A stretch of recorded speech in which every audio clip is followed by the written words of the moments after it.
All right. I think we're live. Let me know if you all can hear me.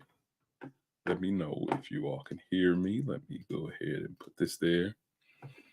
Who's here? Who's here? Let me know if you all can hear me. I'm going to check on my phone really quickly to see, and then we can go ahead and get started. I know I'm a little bit earlier than normal. I think I had this scheduled earlier today. Later today. But it's just it's a lot of work. It's a lot of work working because I am working with a Malaysian client right now. What's good, Wire Dog? Welcome again. Dope new logo.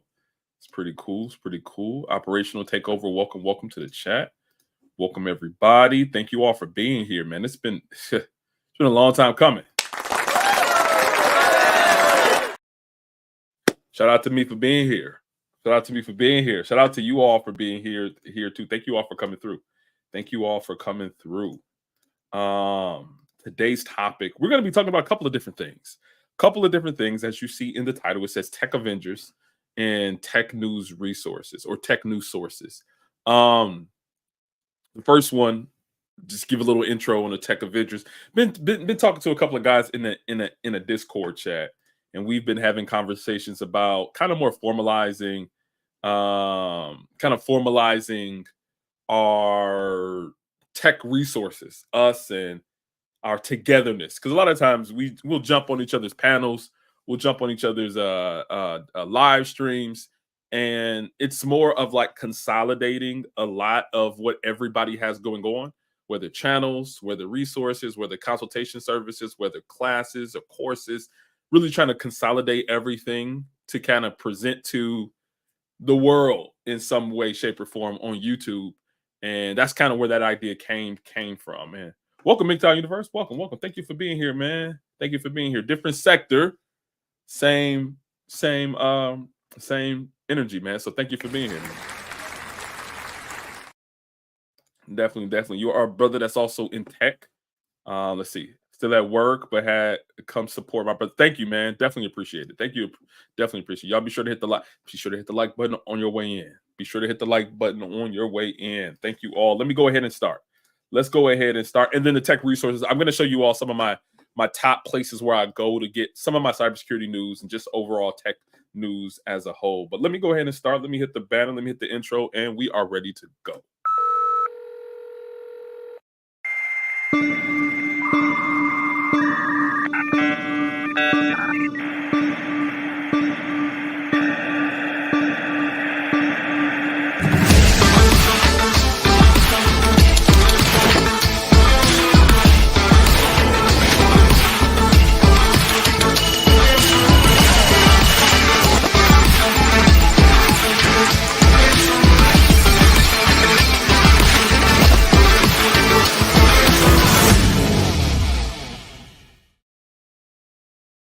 Welcome back to Struggle Security, where we are normalizing struggling in cybersecurity. And I want to thank you all for being here. Thank you all for being here right now. Shout out to y'all. Shout out to y'all for being here and listening in to the live stream. And one thing I want to do as we start off is, let's see, I want to drop the link because we're going to have a little bit of ride along. So let me go ahead and drop that. In the event that somebody want to come up and have some input or talk something about what's going on, or if they have some input on some of the subjects that we're talking about. So let me go ahead and drop that StreamYard link. Let me drop this for you all's viewing pleasure. And I'm actually going to pin it to the chat. Uh-oh. Can I get to that? Pin that message. Let's see if that worked. Yep. That's up there. So if you all want to join and have anything to talk about, feel free to get in on it.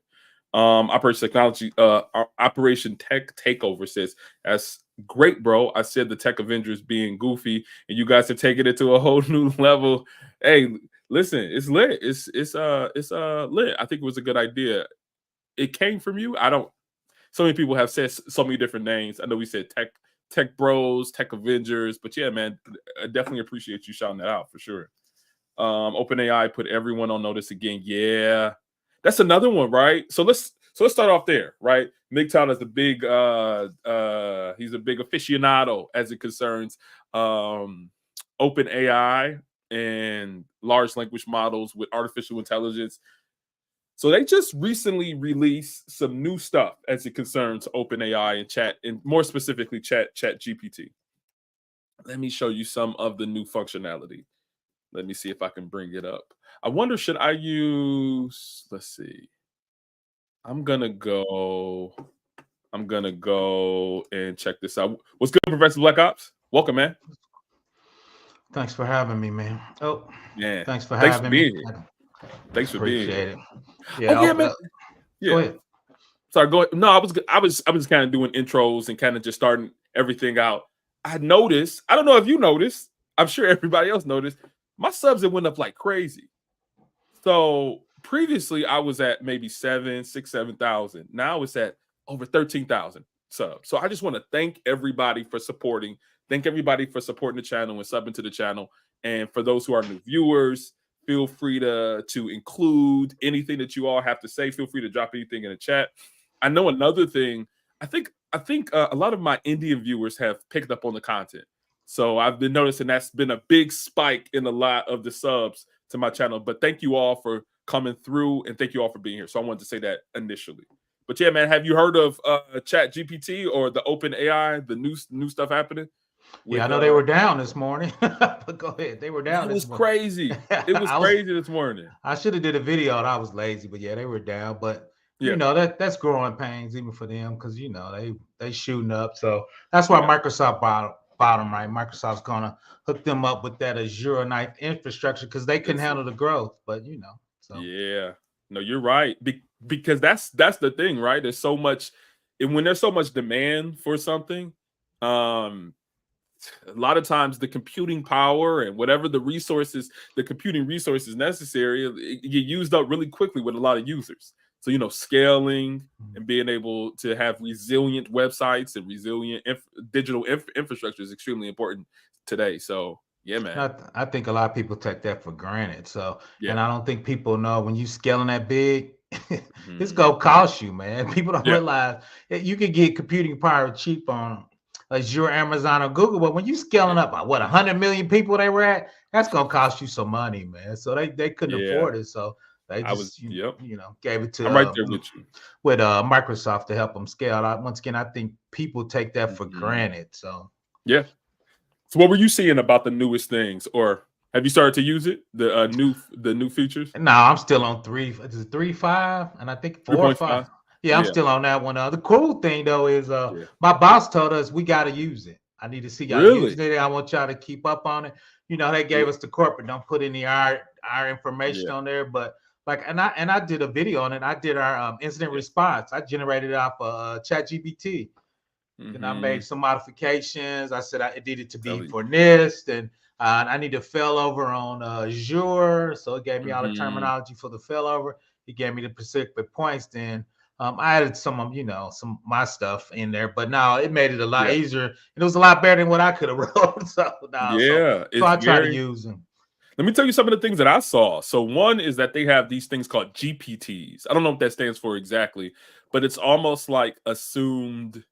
How does? Let me see what the definition of GPTs. It's almost like, and so it says here. Let me go straight to it. I'll share my screen. Actually, let me get to some of the people that are in the building first. Marshall Tech said, I said it in the first night I met you to come over to PBO, KIT, and B2B. Yeah, definitely, man. Appreciate it. For sure, for sure, for sure. Wire Dog said you have been blowing up. Yeah, man, it's been crazy. It's been crazy. I said salute PBO. Everybody saying salute, salute. Yeah. Welcome, keep it techie. Welcome, keep it techie. That's what happens when you give great content and get people to like and share. Yeah, absolutely. Facts, Absolutely. facts, MGTOW Universe facts, mentions all of those new API calls from those new services. Absolutely. 100%. facts, facts, Justin facts. Williams, welcome, Justin. He said you bounce between Google Bard and Chat GPT and generative pre-trained transformer, I think. Is that what it stands for? Yeah, I don't maybe know. it does. I don't know. Generative. So it's almost like, I guess here. Let me share my screen because they have some information on their website about it. I don't need to guess. So this is OpenAI's website. And they have something that's it's called introducing GPTs. You can now create custom versions of Chat GPT to combine instructions, extra knowledge, and any combination of skills. So they have GPTs for things like creative writing coaches, game time, a tech advisor. So let's look at this tech advisor one. From setting up a printer to troubleshooting a device, I'm here to help you step by step. So I guess it's like tailored AI Yeah. for some of your particular purposes. The negotiator, right? I'll help you advocate for yourself and get better outcomes. Become a great negotiator. Sticker whiz. Oh my bad. So yeah, that's kind of what these GPTs are. I'm not going to get so much into this article, but I've seen it represented here. Let me pull it up really quickly. Where I see it represented, can you see my GPT screen? So this is my Okay. at GPT. So when you look at GPTs, if you press explore here, it brings up what GPTs are here.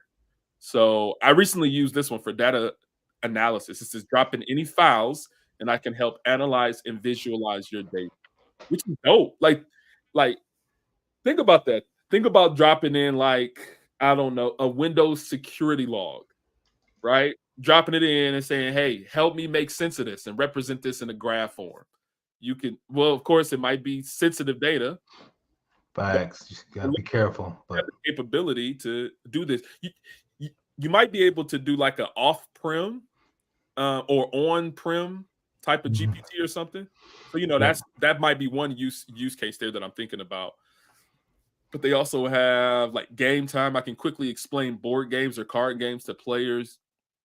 Like I said, the negotiator, creative writing, cosmic dream, and I think right now this is just available to people who have the pay subscription. I think so So too. just FYI, you got anything on that before we move Yeah. on? Yeah, real quick. My boss, we were taking NIST documentation and uploading it in there, and it would, it would add it to our local one that we Yeah, had it, we were doing NIST in Azure, we had it writing stuff out for us. really. So you can have it trained. I think we probably loaded up 100 pages of NIST in there, and then 800-53, Hmm. 53A and B, they're a little different. 63B, which is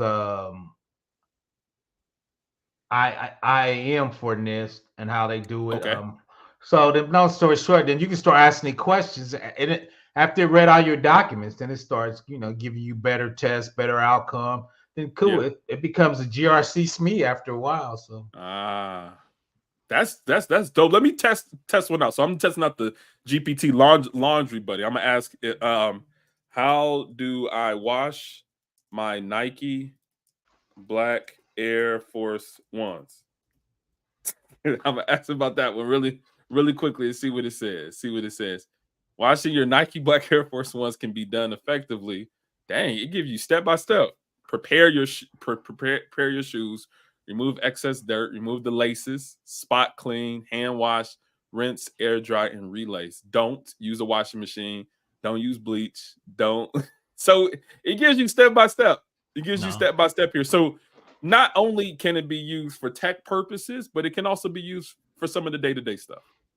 So that's pretty cool. So that's a new thing, right? That's something new that's occurring within the AI sphere. Again, not replacing people yet, right? I don't know if this no, is I don't know if it's I don't think it's replacing people yet, but I no. do think that something is it's more useful to us. But yeah, Let go me ahead. chime. Let me chime in on that replace Uh-huh. people, and there's different versions of that. I Mhm. agree with you. From my point of view is we're lacking. We're 100,000 people short in cybersecurity. So Yeah, what people you let go? We ain't got enough people to begin with. I you think don't. that's it. In tech, I think help desk. Once again, I think the big companies starting laying out people, but they're gonna get sucked up by the smaller companies pretty quick with that talent. Mhm. Now they might have to take a little pay cut. You might not get that AWS 367 with the RSUs in there, but Okay. so Yeah. so I'm with you. I don't think it's gonna lay out, especially in tech. It's gonna be a while. Once again, we're especially in cybersecurity, GRC, we're 100,000 short. So Yeah.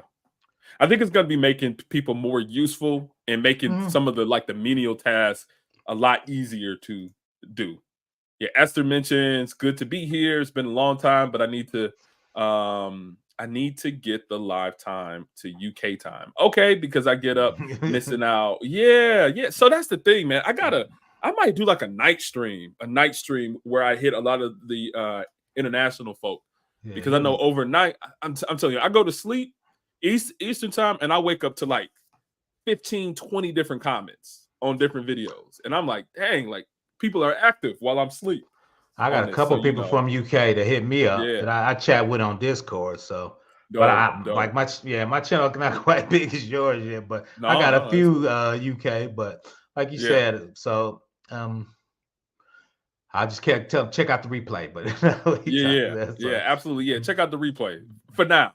But I think but that I'm gonna probably do like a night stream coming up pretty soon, especially around the holidays when everybody taking off. I don't know. Are you taking time off too, or are you fighting through that I got some fighting loser to use it. That's one thing with the man? W-2s. I got some losers. So I'm taking a Yeah, Friday off because I wouldn't get it Veteran Day. So I took that off. So and Monday. yeah. Long story short, too, I'm trying to get ready for my CISP. It ain't going Okay, well. So I'm trying to man. concentrate on that studying a little better. So I've been I, practicing tests and I'm finally getting in a good range where I think I might be yeah. ready. Then I take another practice test and I don't do well. I'm like, oh my God. So See, that's what I'm saying. I'm trying to do the same thing. I got a test that I should be sitting for pretty soon, but at the same time, having to do work, but also studying for certification exams, that can cause like a lot of I wouldn't say a whole bunch of like burnout or anything, but it can mhm. like what do they call it? They call it like context shifting. So it's like you in one context where you're delivering for a customer or you're doing a particular work thing, and then you got to switch all the way over, and then you're doing this other thing, and you're doing this other thing. So context squishing can cause us to like focus well on one thing and really accomplish that before you move on to the next thing. So I'm really working on that, and I'm doing that by taking off a lot of time. I've been taking off Fridays, almost every other Friday, and I think that's the thing in tech, man. That's the thing in tech. Take time off. Okay, Nice. take time off. Make sure you use your PTO. So Yeah. So yeah, like you said. So I'm just trying to. But see, you got wife and kids. I ain't got none of that, man. You got a lot of extra good things, but that's extra things on your yeah, plate. So I don't got any extra of good that. So things, extra good things. But at the same time, I do want to invest in invest in the people, right? People mhm. watch it, people love the content apparently, and I'm like, let me just keep on adding to it. Let me just keep on adding to it. So yeah, I did want to talk about this. So one of the subjects here is on your tech resources. So this might be one good for you. So that's what we're moving into now. Here, let me make it a banner. I know that you got several that you probably go to. Let me put the topic tech resources, and like really, I just put tech resources is the subject for now. So where do you tip? So you wake up, and that's even a question a lot of times that Mhm. people have during interviews. Mhm. You wake up in the morning, you Mhm. start work. Where do you typically go first, PBO, when you're trying to find what's the latest and greatest in tech Uh, in tech news? Shout out to Dr. Ozier. I usually it's what's his Mhm. show? Simply Cyber. He's a PhD. He's a CISO Okay. and he teaches at the Citadel. He has a 8 a.m. Eastern time. So I Okay. wake up, I put that on, and I'm usually catching up on my work emails, getting my Hmm. work agenda, what I need to, get done. Reaching out to a couple executives. You need anything from me, man? What's the order, man? Yeah. You didn't put two. So, but I listen to him, Doctor Simply Cyber. He's once again, Simply cyber. yeah, he does his morning show, and he goes over CISO online, and he takes his expertise. He goes over probably 10 articles of the top hacks or what's going on. Okay. Uh, so which is cool. So he does that. He had 400 people online. I didn't never think of tech. So I mean, he be giving Really? me a shout outs a little bit. So yeah, yeah. Word. So So this is yeah, what PBO is talking about here. So this is a gentleman's name is Simply Cyber or Dr. Gerald Auger. yeah, So he has a YouTube channel here. yeah. And here, let me throw his link here in the chat. So usually if it's something super good, he'll touch on it. I'll just grab it and do something a little bigger on my channel if it's hot. Right. So Right. I start off with him. Then I'm a NIST guy, so I usually get on the NIST website and kind of figure Okay. out if there's any new special publications or as you know, any Yeah. executive orders that comes out of from Biden, like the AI, just try to keep track Okay. of that of general stuff from the GRC realm. Then if you ever heard of FedRAMP.com, that's Yeah. actually GRC in the cloud, and I do a lot of FedRAMP work. So I once again go out there and see if there's anything hot or anything I want to learn or anything I might do some on my channel. So those. Then I look Mhm. at Bleeping Computer. That's one of the Oh, hot. hold up. Whoa, you going My fast. fault. My Let's fault. go. My fault. No, it's all good. So I think Yes. that's another thing, right? The White House Yeah. comes out with all types of executive briefings, So- and I think this one is about safe, secure, and trustworthy artificial intelligence. Fine. So this one just came out when the day before Halloween. Yeah. The I day think I before did a Halloween. I think I did a video on that. But go ahead. Yeah. Yeah. So that's Yeah. so that's the thing, right? There's so I think one thing that we recognize, and even as you've been going on with a lot of different resources that you look at, is that there's so many different places that you can go. It's not just standard tech websites. It's not just standard cybersecurity places. It's literally everywhere. Whether dedicated websites, I'm gonna go over a couple from Twitter. I'm gonna go over several here, but even the White House website too. But So and that's another one. let's touch on this at that next Sure. level is when you're in executive meetings, people bring up stuff like this. All right. People talk about what's the executive order. Is any business coming out of it? Is there anything we Right. need to do to make sure we're ready when we bid on work, right? As 100%. consultants. So those are things from that part. So when you bring this up in meetings, people are like, oh yeah, a lot of people from executive level, this is the kind of stuff they read because it's going to give you high points, right? So those are the conversations you want to be able to have at that executive level. So right. And this What's one's up, going to Pippin? a lot of detail here. Hey, what's up, Keep It Techie? Welcome, man. Hey, what's up, y'all? How y'all doing? Nothing. Chilling. We just Chilling. going over some of our favorite resources for finding our tech news or what's the latest and greatest happening. So we went over a couple. We went over Dr. Alger's website. He goes over. I think it's called TLDR Security. Yeah. Where you go over like the latest hacks, the latest news in cybersecurity. But then PBO had also brought up the White House, right? So I was going over like saying, hey, things could come from anywhere, anywhere. Resources can come from. Yeah, definitely. Bleeping Computer is probably my favorite one. Bleeping Computer is probably my favorite. That's where I usually head there. They do some every day. So I try to, what I think is the most important, I try to do a video every day, usually coming out of there. That's why I get most of my stuff. Now this is something that a lot of people don't talk about anymore because I guess it's older technology. But I still use RSS feeds. Oh, I knew you was gonna say that. I knew you was gonna say okay. Tell us about break that down for us. Yeah, so I have my own. Well, I have a email client on my computer for Linux, and it has the RSS feed option. So I just went through to a lot of sites that I follow and just added those RSS links in there, and so I get all those alerts in the morning, and then also. Another thing that I do, people underestimate the power of these smartphones. And I mean, everybody knows, but I'm just saying, like on Google, like I got an Android phone, so on Google, right? All you got to do is swipe left, and it's got your whole news feed down there. So you just set things that you're interested in. And and I know you got that iPhone. There you go. No. I'm trying to see if it got the same functionality. I'm trying to see if it got the same. I don't think we got that. Yeah. But on Google though, you can set your interests and anything that pops up in the news, like it even brings up like YouTube videos that have popped up that are taken off or something for that day.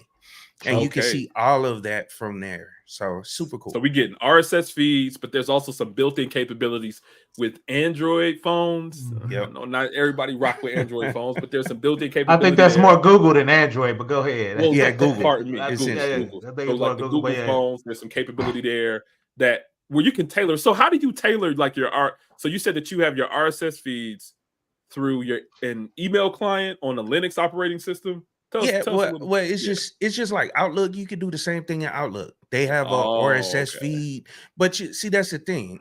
That's why it's older technology. You have to go find those links. So like Bleeping Computer, I have them in the RSS feed. So I just go grab their, or because most of the sites, you'll look on the site somewhere, it'll say RSS feed. Just copy that link, put it into your client, whichever client you're using, and it'll just update, you know, as things comes out. And most articles, they publish them in the morning. So that's when I get all those alerts. That's what's up. That's what's up. That's what's up. And I'm getting that from several people here. Exposer, welcome to the panel. Exposer said, welcome to the panel, keep it techie. Justin says he used Feedly. So Feedly is an RSS feed? Yep. Okay, cool. So there's a lot of different types. So I've heard of them, but I've never used them in like practicality. Like I've never used it from a day to day. So that's another option there, right? Use it, but you can ask Chat GPT, hey, what are some of the most popular RSS feeds out there and how to configure them? And because you can do it, like you said, through Outlook or some Linux applications too. Did they bring Chat GPT current? Because I thought Chat GPT stopped at like 2021. Well, that's one of the new things with Chat GPT. It searches the internet. Okay, I ain't pay. Is that the paid version or all the version? The paid one. I'm on a budget, man. I'm on a budget, man. I'm on a budget. Yeah, it's on a budget. Go ahead. Yeah, it searches the internet now. So you know, hey, but you can upload files, you can upload a screenshot or something, it'll be able to read it. But that's a whole nother side. That's a whole nother side. We talk about RSS feed, we talk about the ancient stuff, the stuff from the past. So we talk about the RSS feeds. So RSS feeds is something that you can also bring on a lot of your resources too. Yeah. So I think both of you all mentioned this one with Bleeping Computer. Yeah. Right. Bleeping Computer. Well, this is the website where a lot of people go. Yeah. Well, I'm listening to Gerald. I'll be looking at this. Yeah. Trying to figure out what video I'm gonna do for today. Go ahead. There we go. So it looks like it does it within time frames. These are the latest articles. So Microsoft drops SMB1 firewall rule in new Windows 11 build. Okay, that's something. SMB is a file share communication protocol or service. Block it. And it says no. Oh, so it's blocking it completely. So Windows Defender is not allowing SE. No, because it's hackable.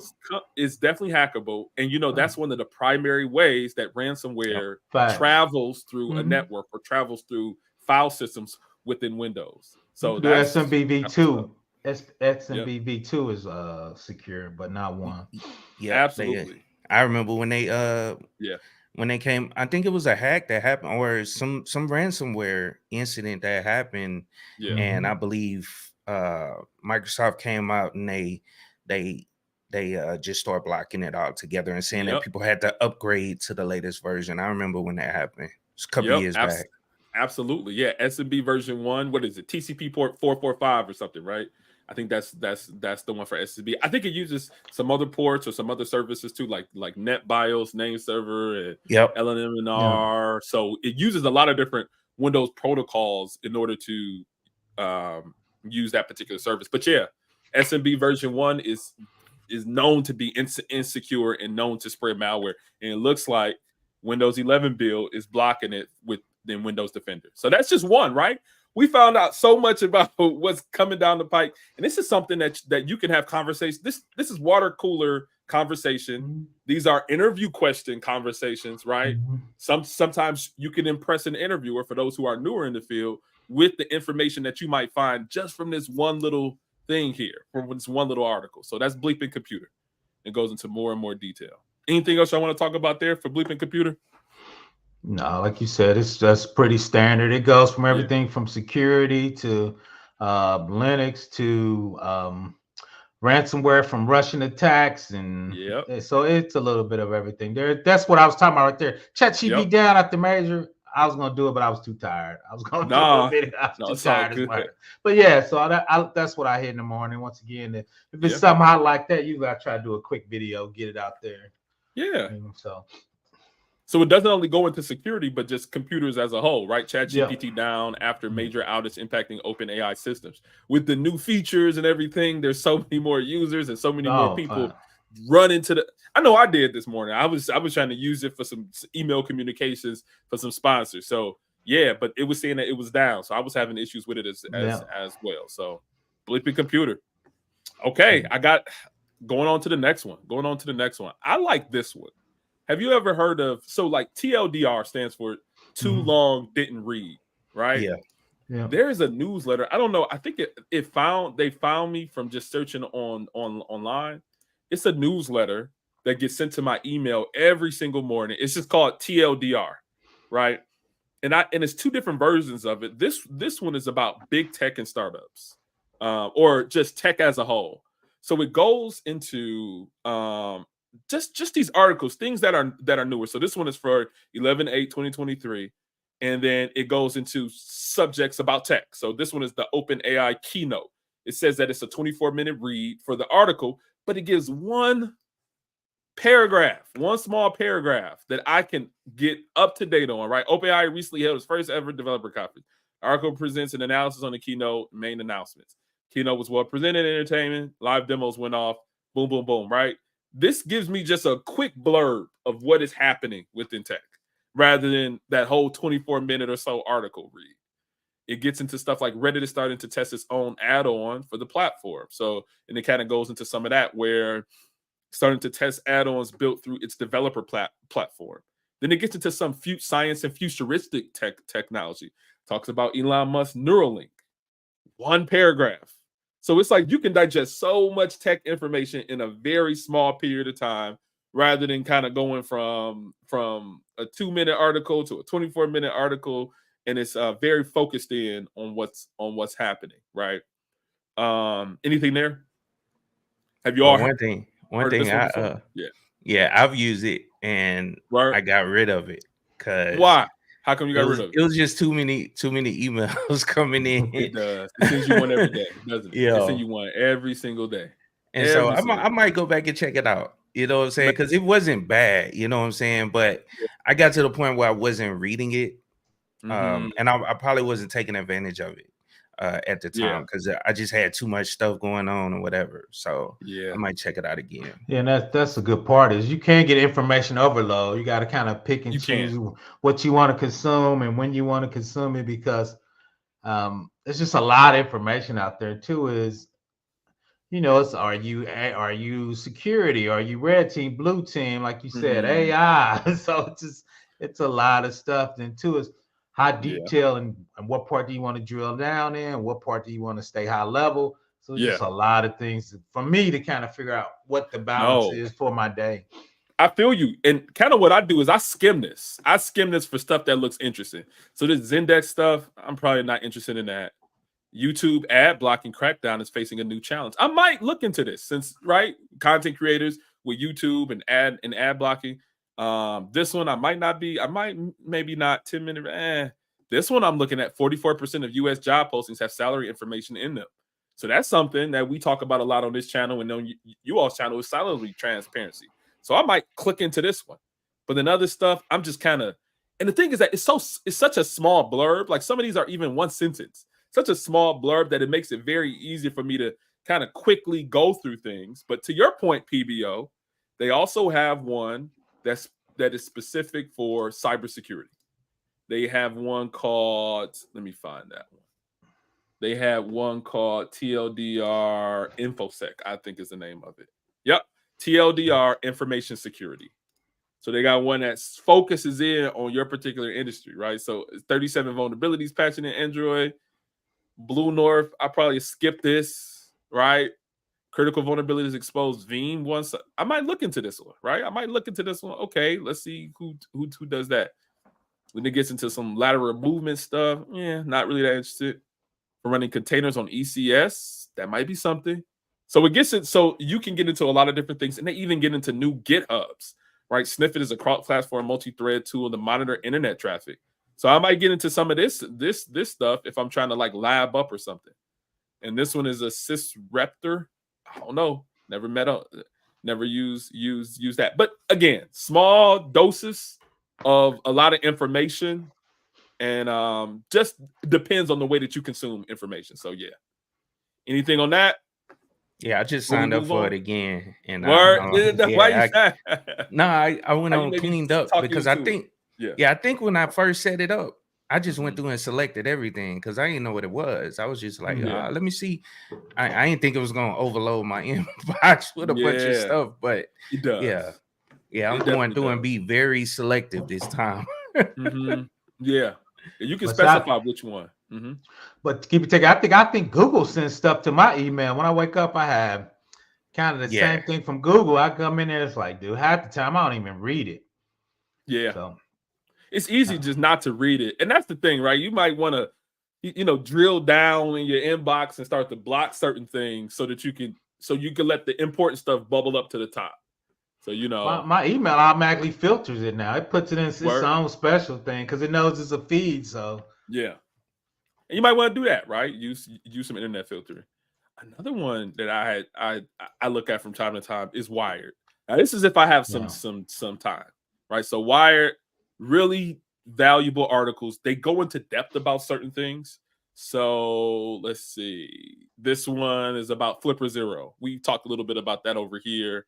And it says how it can crash your iPhone with pop-ups. So you can send pop-ups to like an iPhone device using the Flipper Zero, and it can cause the iPhone to crash, right? Wow. Another one as it concerns the Okta breach. That's one that's very, very recent. I think within this last week or so.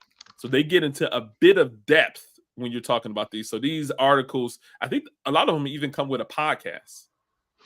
So this is if you have a little bit more time, and if you want to pay, they have a paid subscription here.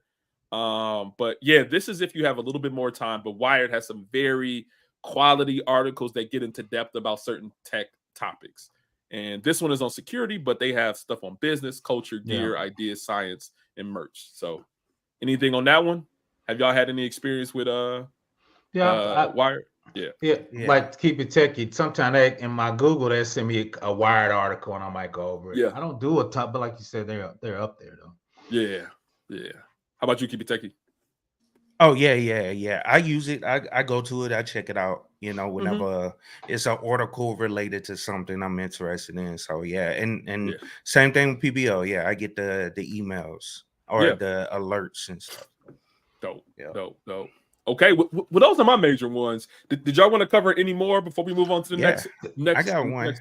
Go ahead, keep techie. I got one on the and I figured you would have brought this one up. Okay. All right. I thought you would have brought this one up, man, because this one covers, similar to Bleeping Computer. I know, it's a bunch of sites out there that do the exact same thing, but this is one of the ones I've went to a lot. The Hacker News. Yeah. Oh, I go there. Tell us about it. Yeah. Okay. Yeah. This is it's just an awesome one that I have in my RSS feed.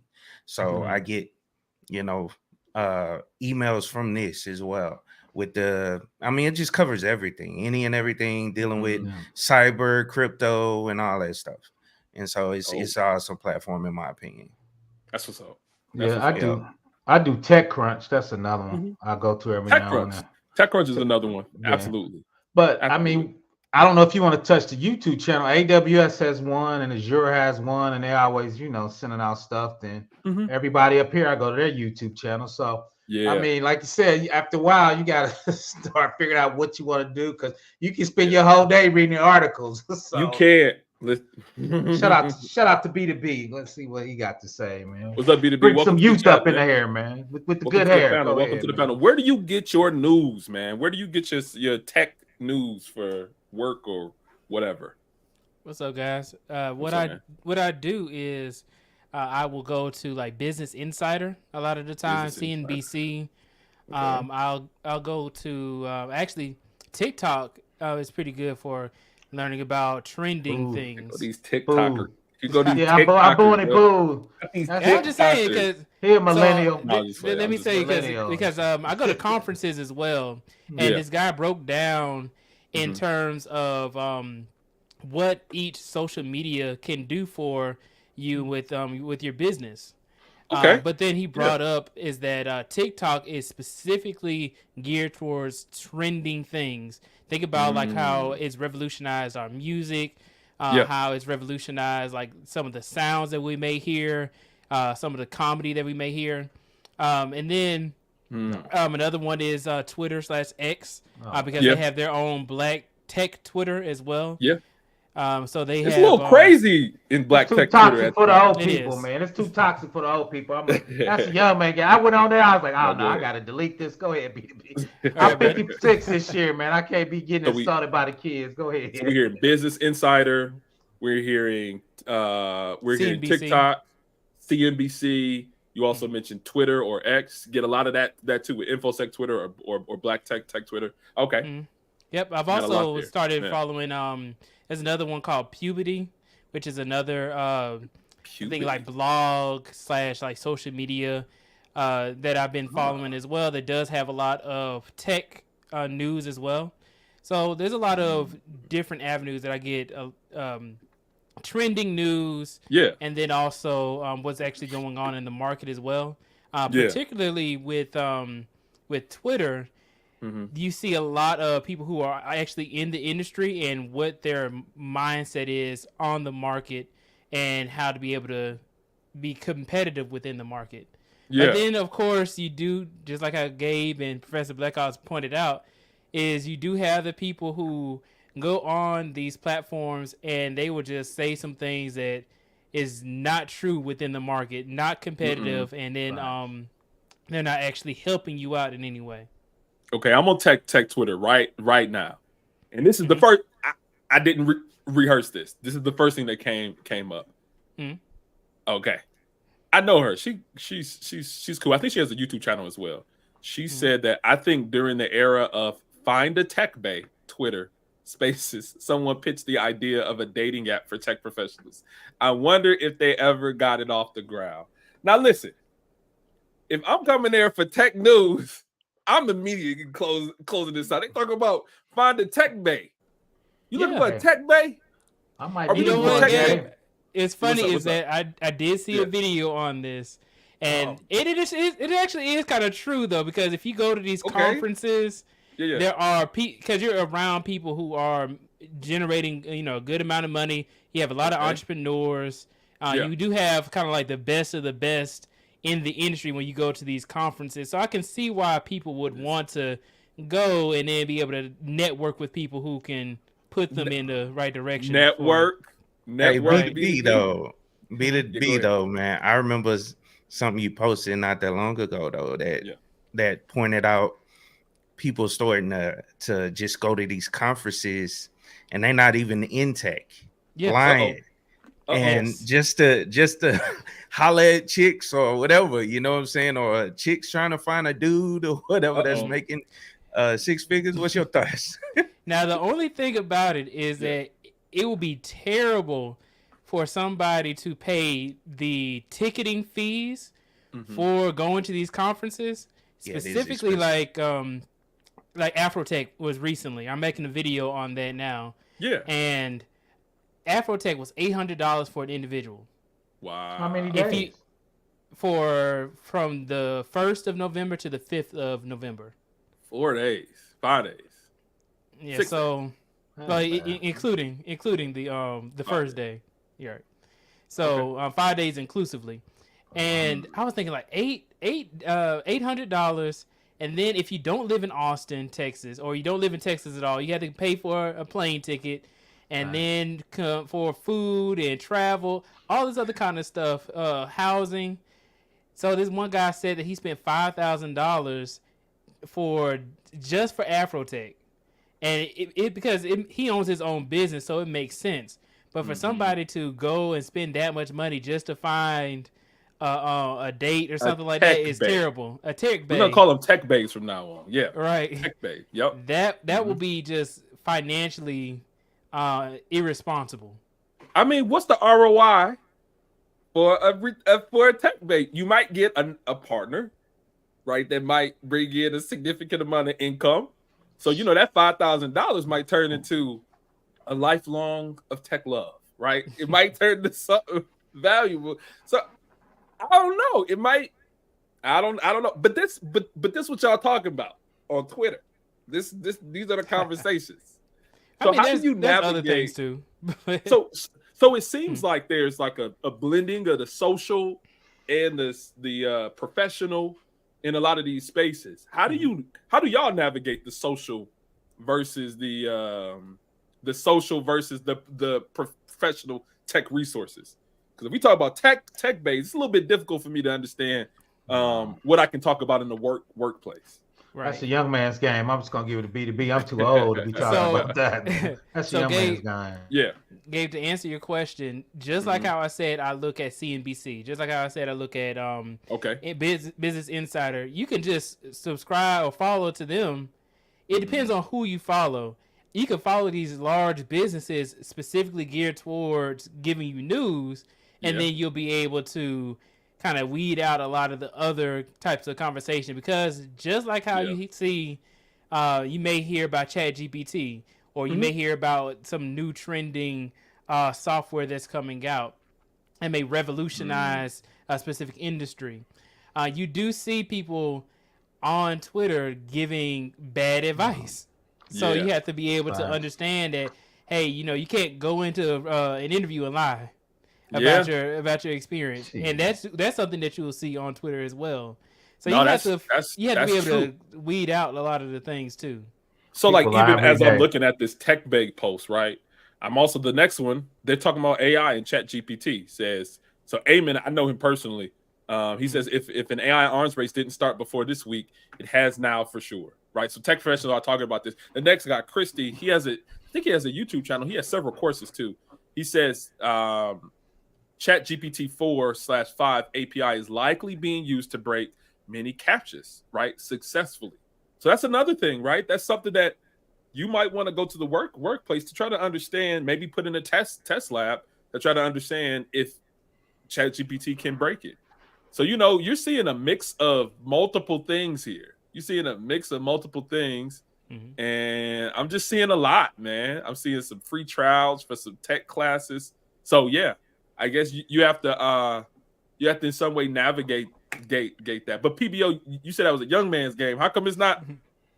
How do you get to the right stuff? Do you just go to the serious websites only? No, I'm just talking about the tech bay part, man. When you're 56, ain't no more bays left when you're 56, man. No, the bay game be over, man. So you know what, Professor Blackhawks, is that my grandma is 80 years old, and she got her a 60-year-old man. Like it's like ain't nothing wrong with that. So age don't really matter when you're trying to find somebody, especially in tech. I'm gonna leave that one alone, B2B. I'm gonna let you roll with that, man. I'm gonna leave that one alone, man. I think another question is that so the next one that I want to ask is, so we talked about what are some of our favorite resources. We talked about navigating the resources and the places, but I think that you run into certain individuals, tech folk who rely on articles and tech resources. They read them all day, all night long, right? But when do you start to implement? Like, when do you get tech resource overload, where at times you can be paralyzed, where you aren't really doing nothing, but rather you're just kind of learning the information? For me, I'll go first. Is with years of experience, I think you just kind of figure that out, right? It's like, okay, this is it. I'm getting overload. I just need to stop reading, right? I think when I was younger, you just try to consume so much, but after a while, you got to consume something relevant, something you can take action on, right? And something that's going to add value into your life, right? From a professional level. So I'm at that part where, okay, this is what I'm studying. This is what I want to read. Two is my toolbox is pretty full, right? So I'm not trying to, right? Shout out to Tam. Kubernetes is in 2024 for me, right? I know where it's at. I know when I'm going to get to it. I'm not going to rush it. It's not going anywhere, right? But I'm old. Right. But so I think with time, I'm kind of, okay, I'm trying to do my NIST. I'm trying to get my CISP. I'm trying to get my FedRAMP, right? Because I'm in insurance. I'm in IT auditing. So that's my primary focus. So with a little age, you can be a little more discerning, even on the information you go out and get. So definitely. So you saying that you streamline more of your tech resource digestion rather than kind of more like buckshot it, right? It's rather than spraying it out everywhere. Yeah, because when you're young, like B2B, he reading AI, data warehousing, data lake, artificial intelligence, machine learning. Oh, PB too old to read all that shit, man. I can't do it. So I'm a little more focused, right? And he's young, right? I can't memorize like I used to, so I'm So I got to be a little more focused, right? So for me, I'm throwing to B2B so he can give you that young man's opinion. But once again, Yeah. I'm a little more discerning what I learn because I know what's going to add value and get me to the next bag in my life. So yeah, absolutely. Side note, but before y'all, Exposer said I saw tech that. sugar daddy. I saw that. That could be a channel. The Nah, tech man. Shout out to B2B, man. Them young girls, man. PBO might have a heart attack, man. He ain't in good shape, man. I got to get in shape to be doing all of that. Listen, that's what they talk about. They talk about tech bays. Listen, man. get in where you can fit in, man. Get in where you man. Shout out to the six-figure old dudes, though. That's all I'm gonna say, man. Shout out to us. No, but go ahead if you have anything on that. Where do you stop the tech news consumption and start to get into the tech application, or does it become too much at times? Yep. Yeah. So, in my opinion, I think that when you notice that you're not hitting specific goals in your life that you want to be able to hit, then that's when it might be time to hone in on specific content. I noticed that a lot of things can be a distraction, and I had to kind of tailor, even YouTube, right? Had to tailor what I was watching because I noticed, and the way I found Gabe is through, the Black Manosphere. But then I had this I can't really watch a lot of the things that they put out right now because it is irrelevant to my life. It won't help me in any way. And then I had to say, okay, well, what is actually going to serve me in my goals? So when you're not hitting things that you want to hit by a specific time, then it might be time to get rid of the distractions. Yeah. Replan, refocus. Yeah. Keep it techie. What you got on that? Yeah, I 100% agree with all you guys. Yeah, it's a certain point or a certain time where you have to, buckle down, and that means cutting off certain applications, especially those that are addictive. Like, I don't know if you guys noticed, but TikTok is very addictive the way the platform is set up. Like, infinite scroll, right? And like, even to get out of the application, it's difficult, and it just puts more and more content in front of you, and you can, like, I remember when I fully realized it, I was scrolling, I looked at the time, and then I was scrolling, and a whole hour had went by. And I'm like, I haven't accomplished anything by sitting here just on this app. It's just total waste of my time. Yeah, it was fun to look at some of the stuff, or I was laughing, joking, looking at stuff, but didn't accomplish anything. And so, and not that you have to go to these applications with that mindset of accomplishing things, but you just have to put it in your head at whatever time that works for you, that you need to cut some of this stuff off. Put everything in context. Prioritization. And then prioritization. And then also look into a lot of those apps, like on the phones now, they have it where you can limit the amount of time you use certain applications as well. So I don't know if you guys, look into that, because that'll help you stay focused on the things that you need to do throughout the day. 100%. Definitely. And salute to Textual Chatter, man. Thank you for contributing to the channel. Thank you for contributing to the chat. It's your ongoing support. Definitely want to say thank you and say hello to Clay. Yeah, welcome, everybody. Yeah, thanks again. Yeah, and actually, what, Textual Chatter is another person who I follow on Twitter as well. Yeah. Who's in that Black Tech Twitter space, and then he's gone viral a few times from what I've seen, and then just giving advice and or opinions on the tech industry. Absolutely. And here I just dropped his link here in the chat, and let's see what else he says. He says he typically only uses TikTok on the toilet, right? Laugh out. Other than that, he posts and get off and find a new talent to come on the show, which is dope. So that's a bit of that prioritization of the TikTok apps, right? Because we can consume so much information, consume, whether it's social, but even consuming so much tech information can be something that can be an overload. Where I think that our attention span, I think because the apps are so to the point where you consume such small bites of information, where our attention span decreases as a result to jumping from topic to topic to topic to context shifts, where you're really not getting into a lot of that deep work. You're really not getting into a lot of that focused and like, hey, I've really consumed this topic and I've gained this better understanding of it. Rather than you're just pretty much taking a bite out of this thing, taking a bite out of that thing. It's like a buffet. But you never really get full, right? It's like a buffet of content, but you never get full. You just get a little bit of this, a little bit of that, a little bit, and your plate is just always getting refilled with all different types of dishes of content. So, definitely. Go ahead, PBO. I think B2B brought up something super dope, and I think we probably need to do a stream. Is what's your goals? You should set a yearly goals, everything, so you know what you're shooting for. Because this industry, I mean, you can hop around and don't do shit for a whole year, man. It's easy to do. So what do you focus on, and what's your skill set? What do you need to add on to take to next step? But you need to, I think you need to sit down and really set up a plan. Now your plan might not be 100%, but you at least know what direction you're going, right? So I think a lot of people don't do that. I think I talk to guys and they're GRC in one day, cloud architect in the next day, Kubernetes in the next day, and data lake in the other day, right? So I think from what's your base, where you're trying to get to, then what skill set do you need to go to get there? So I think B2B 100%. Hit on that, and I think a lot of people are missing that. 100%. And also, PBO, another thing I wanted to bring up, in addition to the distractions and what are your goals, it also brings me to thinking about finance as well, like your own personal finances. Sometimes you can be making a good amount of money, right? Let's say you make $1,000, and what happens is you have so many subscriptions to things that distract you, that take away your time and your money.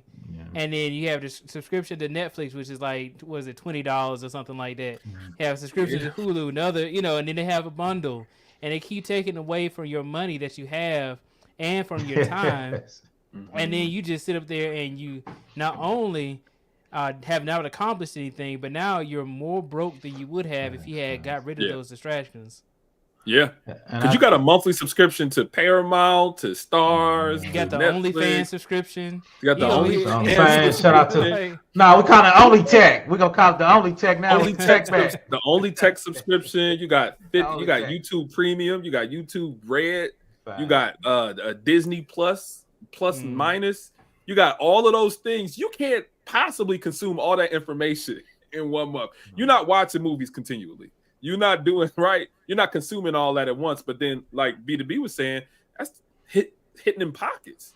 That's hitting in pockets. $15 times 10. You're talking $150 a month. That's a bill. All right. You know what? B2B gonna be overemployment in a minute, man. He gonna have like 5 jobs. He ain't gonna even touch him. That 15 ain't gonna touch him. And let me add on to it as well, because not only do we have subscriptions to these things that take away our time and money, but I keep seeing this thing with DoorDash and Uber Eats and stuff like that, where people are, like you've been seeing like this whole tipping debate. But you see where people are like, okay, I'm using a service for convenience, right? And what happens is not only is it charging you more money for you to be able to get the same food, but then the food that you get may not be healthy for you as well. So not only are you not spending the time to be able to actually go out and get your food and you know exactly what's in it, but then also you're spending a lot more money to where a cheeseburger could cost you from, I think somebody said it costs $16 when you get a McDonald's cheeseburgers, fries, and the soda. So I mean, if you're talking to me B2B, just say gay. Like if you just, because I use those services all the time. I don't really eat a lot of cheeseburgers and fries, but I do use those services for convenience, and they are they're a significant upcharge. So, but you're a director though, man. That's you're a director. You're a director, so that don't count for the directors, man. Shout out to the directors. It counts for everybody. I think all of our dollars can go towards better. The reason why is this outside of DoorDash and Uber. The opportunity cost of Gabe driving he losing $100 when he leave the house, man. So he might just order it, man. The opportunity I agree cost with of Gabe leaving. I agree to B2B. We can all save in those areas. There's equilibrium of that dollar. Go ahead, keep it. Yep. Yeah, and it's 100% true, man. Like that upcharge is crazy on that food. I'm one of those people that watch the prices when I go out to eat or something, and because I got 4 kids. I mean, 2 kids and a wife. You know what I'm saying? Not 4. B2B was finna go crazy. Yeah, I was telling. I thought you had 4 total people. I'm sorry, 4 total people. Right, 4 so people. You got multiply. You look on Postmates and you see it's like $4 or $5 more on top of, and then that's not even including the delivery fee. And I'm one of these people that don't want to. I can't eat without feeding everybody else. You know what I'm saying? Absolutely. So it's gonna be times 3. You know what I'm saying? Easily. So I and slow down. And this is what tech is doing to you. Tech is hitting your pockets and your attention. You need to prioritize what tech consumption is hitting everything. It's hitting all parts. All parts of the body. But let me hit this point that I've been trying to since earlier before I forget. But back to the goals portion I was talking about. This goes into something I think me and Gabe talked about, me and PBO talked about on my channel, and maybe B2B as well. Don't get comfortable in these positions. That's the purpose of setting these goals, so you don't get comfortable. And you sit there and get left behind, because you could quickly get left behind. You know what I'm saying? If you don't set those goals and stay on top of new technology that's coming out and adding that to your tool belt of things that you understand how to do to keep yourself marketable, because you can easily be in one of these tech layoffs. Facts. And the thing too is, and keep it tech, hit it on there is, and Gabe and all of us been consultants. You can kind of tell when your project's winding down, so you need to keep your ear to the ground. I seen 60 people walk out on the Friday, grown men crying. So you don't want to get caught up, man, because it's easy for somebody to kill a project, or even a big company. I think Citigroup supposed to lay out 25,000 people. It was some crazy big numbers. So you could be in there one day and be gone the next. That's all I'm saying. Even Splunk, a cybersecurity company who is preparing to be acquired by a larger business, they're doing layoffs as a result of preparing for this acquisition. So you know, it's a lot. Like, layoffs are also happening with the cybersecurity because these are all businesses. Businesses are gonna rely on the business needs before your needs. So you know, I think that's a really good transition into the next thing that I want to talk about with the Tech Avengers, right? I don't know if you heard of it, PBO. I kind of introduced it to the guys within the Discord. We probably got to send you an invite soon. But we've been talking about this for some years. I know me and Keep It Techie was talking about it. And I think that it's kind of the thought is that it's almost like a consolidation of a lot of our YouTube channels, because we're always on each other's panels. We're always on each other's chat boxes and everything. And it's almost like a consolidation of the tech sphere on YouTube. Not necessarily saying we taken away from anything, but I had a couple of goals, right? A couple of goals. Speaking of goals, right? Let me hit on some of those. One of the goals was for advertising and promoting each person's channels, right? Because I think that everybody brings something different. And that's kind of the idea behind the Avengers piece, is that, you know, the Avengers, right? Superheroes and everything, right? Everybody want to be a superhero. But I think that the uniqueness of the Avengers is that everybody has different powers, different capabilities, and kind of bringing everybody together in like a hub format. It kind of showcases all of the capabilities, all of the tech superpowers into kind of one area where they can come to the hub and then they can go other places where their interest lies. So I think that that's probably one of the first goals there. What do y'all think about that? I'll pause. I said a lot here, but very similar. It's very similar to a network. Yeah. And with that, you know, it's kind of like a team, right? Like a sports team. Everybody has their own strengths and weaknesses. So, and we're all going towards the same goal. So we just figure out what we're good at and then be able to go to that same goal as well with each other. Right. And I think that it's going to be able to help a lot of people to gain some knowledge from different experiences. Okay. Yeah, definitely. And welcome Textual Chatter, or Omri. Yeah, welcome to the chat, man. Oh, or welcome to the panel. What's good? Hey, what's up? What's up, Henry? I didn't know you had the link up there. I was like, you know what? Let me get up there because I was going to ask who's going to be Iron Man. Man, I don't know who want to be. Whoever he got killed, man. I don't know. He got killed. I don't know if I'll be Iron Man. Though. Yeah, man. I'm admit something. I don't want to admit though. I did share a tear in the movie when he died. I was like, damn, he died. That joke was crazy, man. I wasn't feeling that. But that's one of the initial goals, right? To bring everybody with these different capabilities. But I know that we talked about a lot of stuff. I know that you've been listening for a while. You want to hit on any of the subjects before we continue? Yeah, I think that the last one was like just goals and always keeping your head on the swivel. Yeah. Stay interviewing. It's always a better offer out there sometimes for you. You got a family. You just can't trust the companies, man. I don't know if y'all got a chance to tune in on Monday.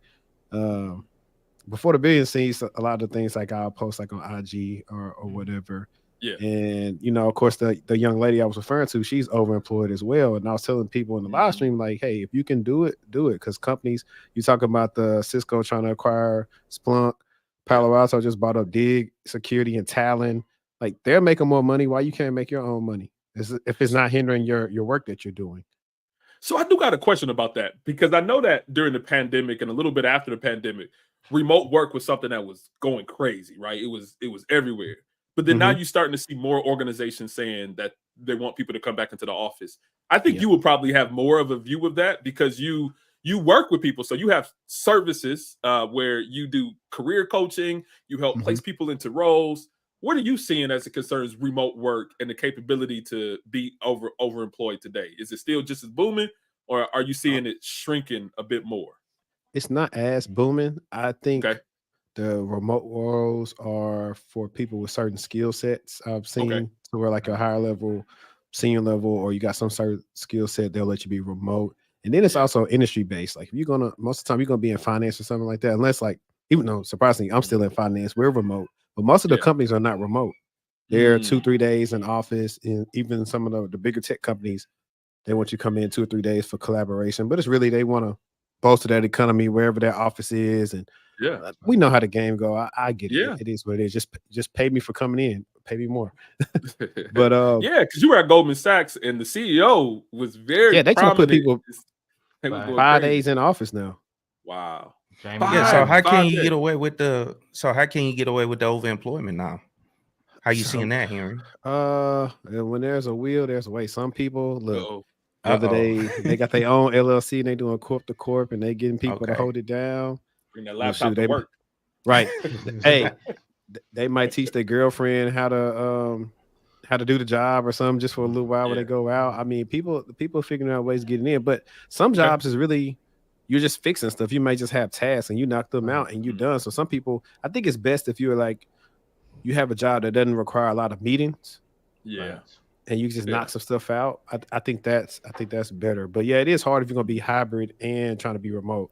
But contracts also more remote as well.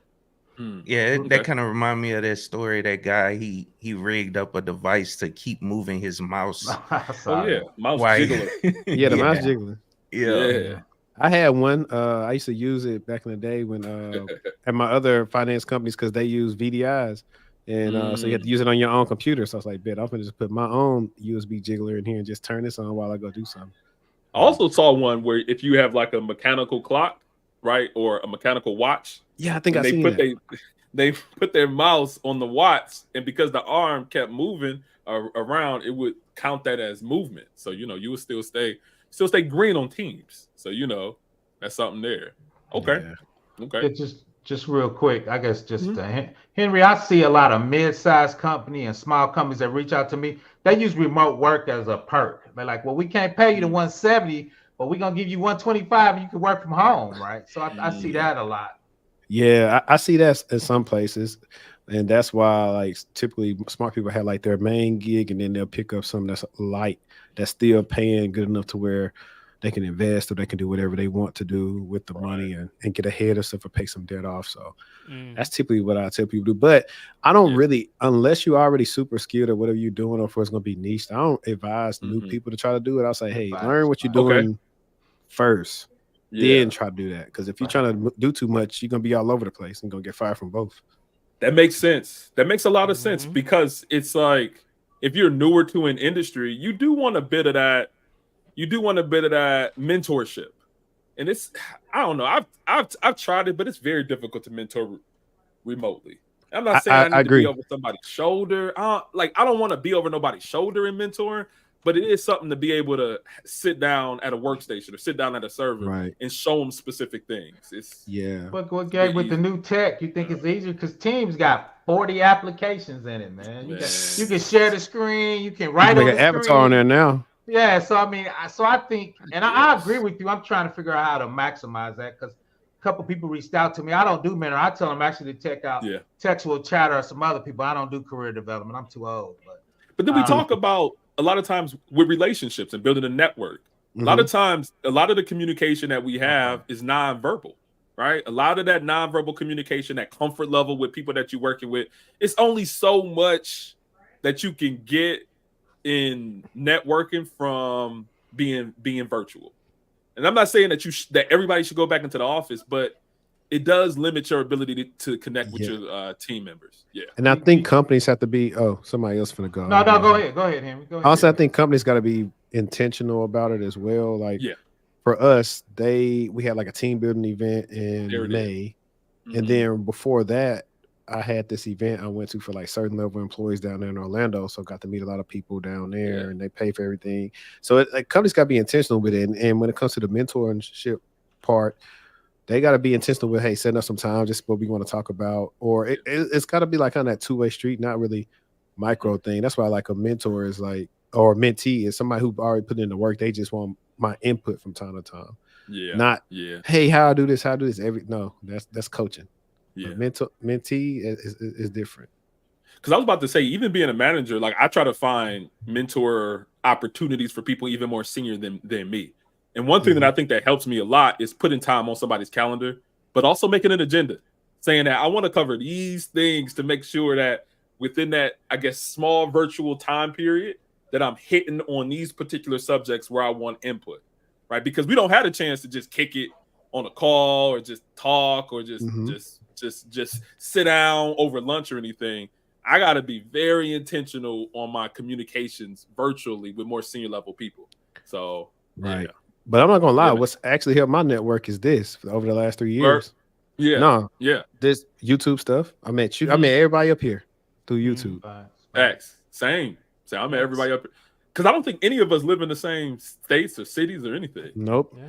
You and Professor Black Ops the only one I hadn't met in person yet. Okay. Yeah, dope. So I gotta come probably travel to Naptown and meet PBO. Come on. That's cool. Come on. Come to Detroit. Hey, I've been meaning to come up there though. I've been meaning to come up there. You know, I got like I said, you and Anton up there. I think I'll be good. Yeah. I don't know about Anton. I don't really know Anton. Well, I don't know him at all. I just we both know O'Shea. But I don't know Anton at all. But I'll put a word in for you to go on the show. I mean, he was on Josh's show.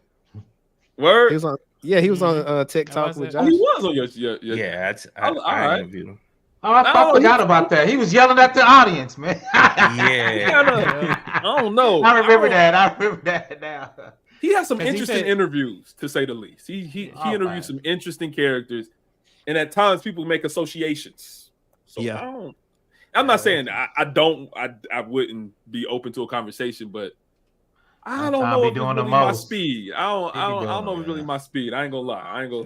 I'm not gonna lie. I probably would want in the couple years ago I did, but now that he like got his own stuff going on with his other platforms, because the fact he used to be in finance like Comerica Bank and stuff. Yeah.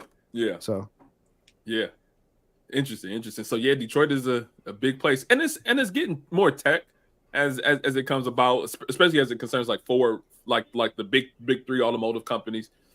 Tech is all in all of that, all of those organizations. So man.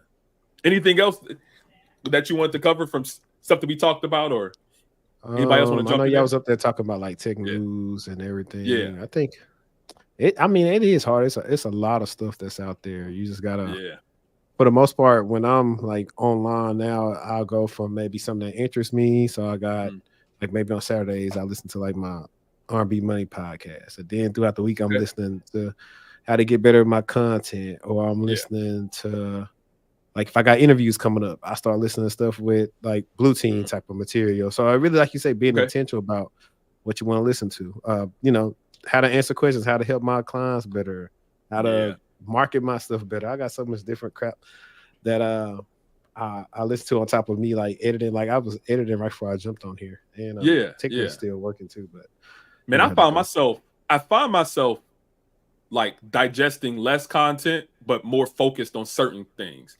Like, because a lot of times people ask me like, "Who just got hacked?" I'm like, I don't know.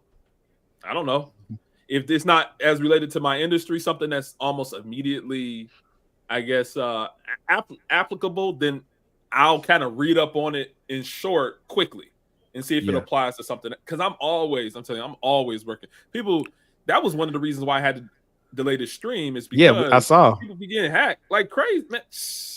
All the time. So I also work in the incident response capacity at my firm. So when bad stuff happens, Gabe don't want to hire us, y'all. Man, Gabe don't do the hiring all the time. I'm messing with you. Man, it's a good organization, but it's just right now it's like performance reviews and all that stuff. So so right now that's like the main focus, and we just trying to keep everybody chargeable. So but that incident response is a different animal. I do it from the blue team, but when you got to get on the box and start decompiling stuff and looking at the logs and looking for TTP, that's a whole different animal. I get that rush going through. Yeah, for me though, I think Gabe and you got me thinking. I always just thought I don't even want to touch that, because if I miss something, I could personally get sued or get embarrassed. So I don't even try to get in that realm, to be honest. Well, it's typically a team. Like where you coming into that, like you have an incident manager, like a commander, but you also have a lot of analysts. So everybody gonna have their own roles. Everybody gonna have their own roles, and you typically have a ledger, like typically it's a type of Excel spreadsheet that goes over everything that was found. So the indicators of compromise, the known infected hosts, the 0 day, the vulnerabilities that were found, scan results, everything goes into a ledger. So you're pretty much updating the ledger as you're going through the incident, rather than you just doing it within a silo. So it's it's very specific, but time intensive for sure. I actually ran a couple incident exercises though, so it was kind of interesting. Like you said, they were compromised. It was 5 guys, so they were kind of breaking it down. We went through the scenario, and so it was interesting. It's just something I was like, I think I'm good on that. No, it's definitely a time consuming thing for sure. It is. That's why when you're talking about the breaches and stuff like that, I have my Slack channel, and it's got a security news channel for us. So I'm paying attention to everything. Like Josh liked it on LinkedIn, but I'll just throw it in buffer and repost it. But Sumo Logic had some type of breach for you. They telling people to rotate their API keys, and the Okta one. I try to cover the ones that are interesting and that are easier to explain to the audience, that I can also make entertaining. Like the latest information that came out on the Okta breach with the employer using his personal Google account, having like hard coded service account in his personal account, and he got popped, and so that's how they got in there and stole some sessions and got some customer information. I did. Shout out to you. I did it right after you did. I did it more from a blue team perspective though, because long story short, Gabriel, like that, it's a STIG check from 2017. It blocks you from adding passwords to Google. That check been in there that you're supposed to put in with the STIG, put it in the OU and block that for all your laptops. I've been doing that shit since 2011. Yep. So I told them they were negligent, and I hope they get sued. Go ahead. They were negligent, and I think also the fact is with a lot of these big companies, this is a lot of people are contractors. Facts. Yeah. Third party contractors, vendors. Yeah. Remote, doing their own silos. Like I don't know. Like I was talking to my guy E about it, and he was like, "Well, when we use our privileged access accounts, we just rotate them, so nobody can use them after like 8 minutes." And so now, even in the PAM solutions, the PAM facts. It's like a way to save money, but then it leaves them open for a liability. Absolutely, yeah, because they don't have to invest in a full-time resource. Right? They don't have to pay a 401k matching. They don't have to pay for health insurance. They don't have to pay for career development. They just kind of Go ahead, I'll let PBO go first, and then I can. But my story. But as you know, as a consultant, I'm supposed to bring some extra, so I wouldn't fall into that foolishness, to that negligence. That's why you hire consultants, because they're supposed to be on a different level. right? Yeah, So well, that was it. So go ahead. Supposed BB. to be, but sometimes you can get consultants straight out of college. Well, college. I got to jump up. Yeah. That's because companies like you hire freshmen out of college and charge them for $300 an hour, man. Just be, I blame it personally, blaming you, man. Nah. No, I got you. Right. All right. Go ahead, Will. Yeah, I wanted to add in is that when you bring up the contractors and how they're, like I'm talking about a 1099 contractor, not a W-2 contractor where they may get benefits from their third-party company. Mm-hmm. But when you bring up that they're not getting that 401k, they're not getting, definitely not getting the pension, no vacation. No vacation. They're not getting a lot of these wealth building tools that you can get as a full-time employee. Yeah. And it really just kind of like hones in on the fact that we need to start pushing more people to try and get into like these companies that actually do provide full-time opportunities. Mm-hmm. You don't get a chance to be able to attend like some certain networking events like parties and stuff like that. You know, there is a separation between being a contractor and being an employee. It is. Yeah, but definitely is. I've been a 1099 though, so we got to make sure we divide it right.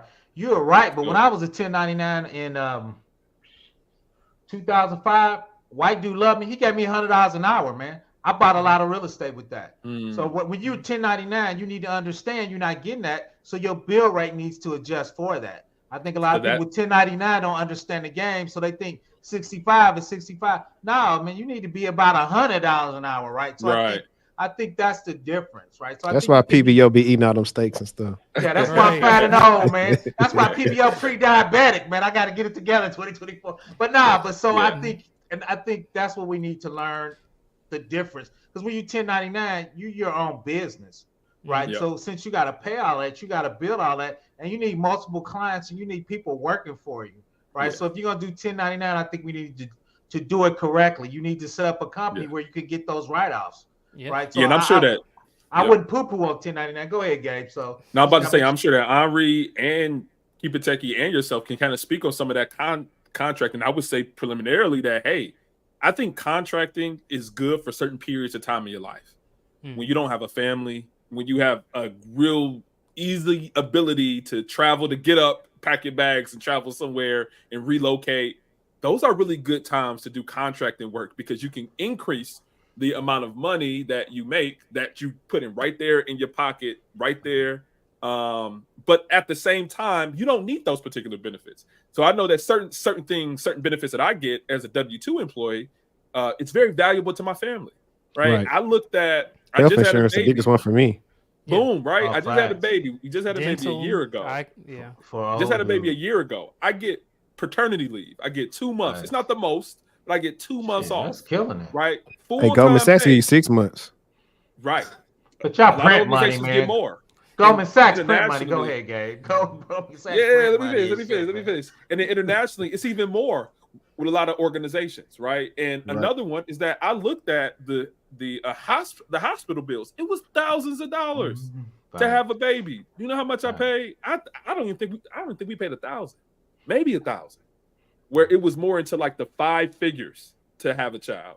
So in that case, that W-2 salary or that W-2 employment looks a lot better in comparison to early in my career when I don't got no kids and I don't got no type of anything. So y'all pass it on for y'all to jump in there. I'm sure you all have Black Heights had brought this up as well.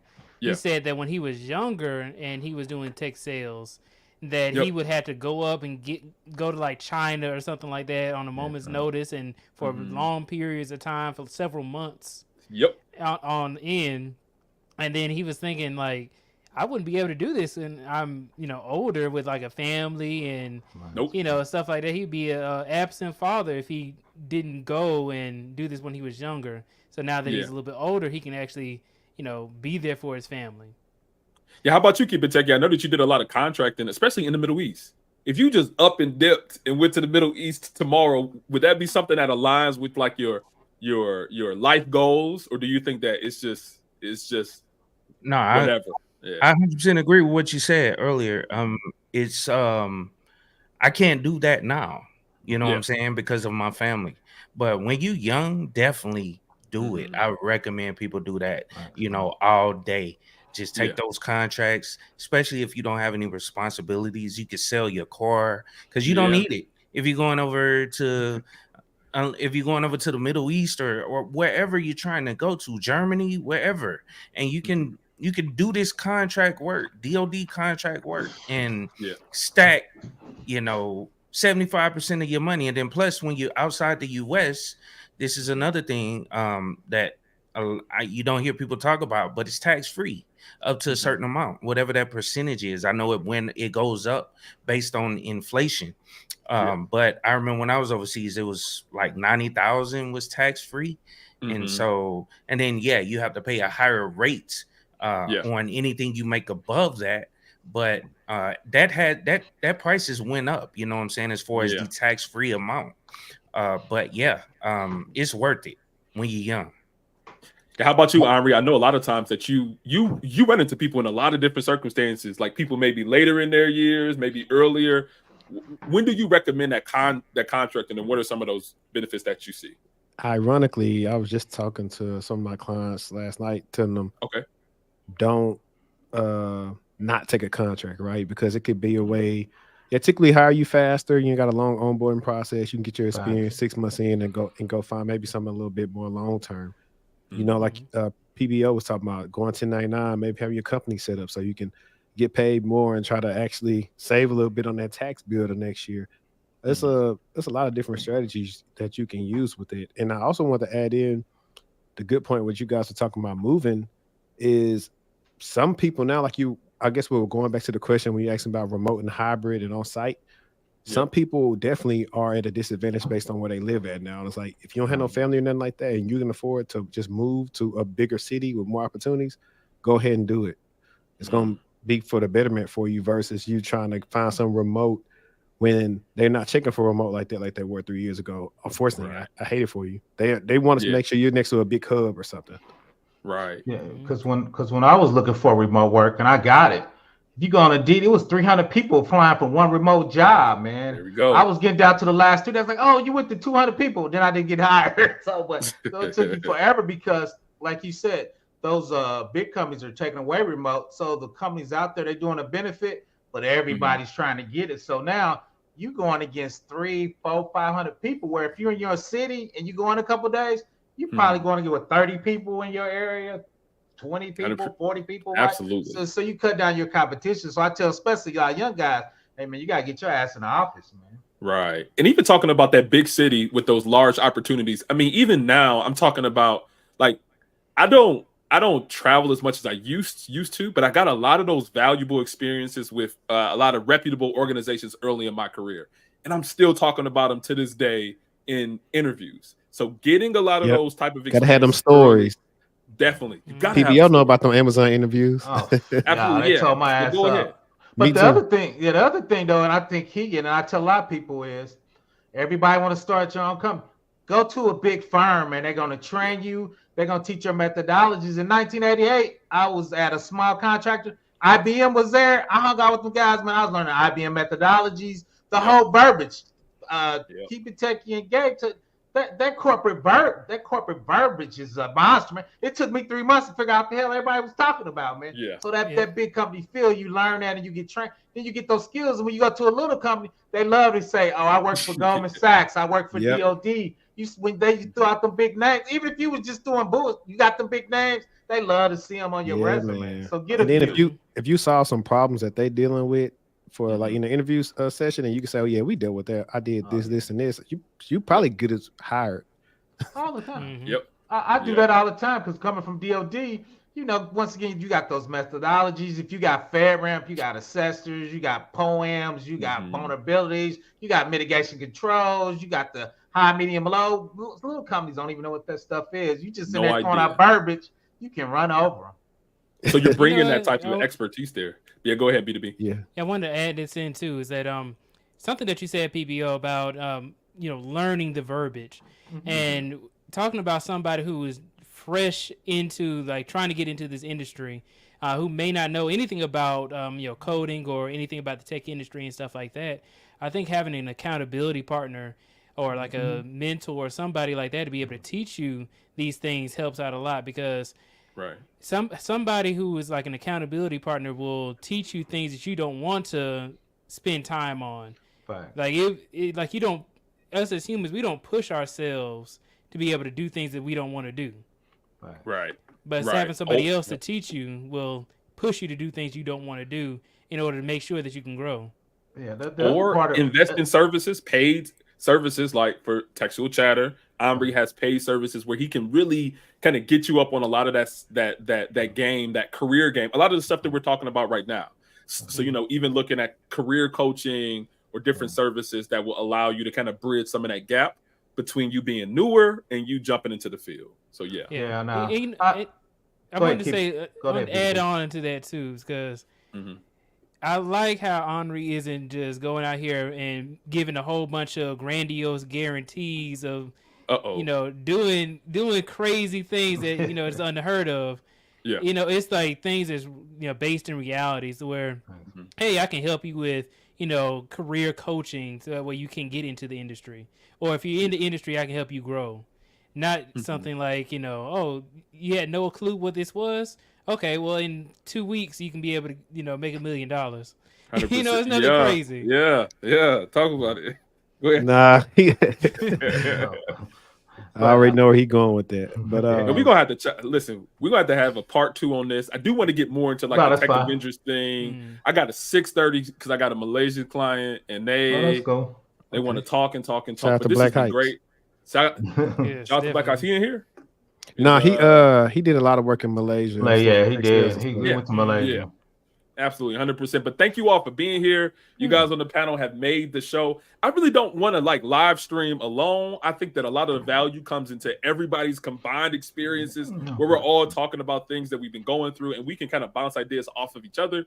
And the chat can really see some of that organic conversation happening. So, you know, I really appreciate you all for being here and showing up every single time, and appreciate the chat for being here. But this is Struggle Security, your normalized struggling in cybersecurity. And thank you all for helping to grow the channel, man. We had, 13K subs now, which is crazy. I'm not exactly sure how that happened. But, yeah, like. You got good videos. That's how it happened. Yeah, facts. There we go. Hit the algorithm. I'll send that Discord link, too. We'll do. The Discord is crazy. It's kind of ratchet. That's what I'm going to say to you, Henry. It's kind of ratchet. I'm from Shreveport. What you expect? Well, very, very ratchet. But I will send you. I got your number. I'm gonna send you the link, and just don't be surprised. Don't hit me up on LinkedIn, Gabe. Send it to me on LinkedIn. PBO, I'm gonna send it to you. PBO, you really okay? PBO, I'm gonna send it to you.